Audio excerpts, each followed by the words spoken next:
একবারে এটা ব্রাক ইউনিভার্সিটি মেরুল বাড্ডা পড়ছে বিল্ডিংয়ের 12 তলার উপরে একবারে একটা খেলার মাঠ। হ্যাঁ, মানে টেকা থাকলে কত করা যায়।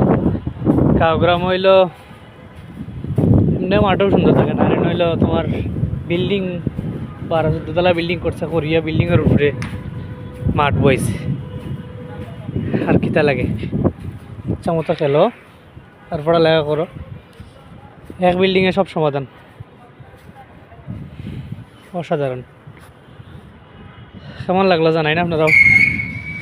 আর খেলতানি ফুটবলে না অবশ্যই ঢুকতে দিত নাই স্টুডেন্ট এলাম নাই ফ্যাকাল্টি এরা ঢুকতে পারে। আমি অবশ্যই একটা প্রোগ্রামও অ্যাটেন্ড করার লাগে এই দিনের ঢুকলাম আর কি। পাক্কা সুন্দর।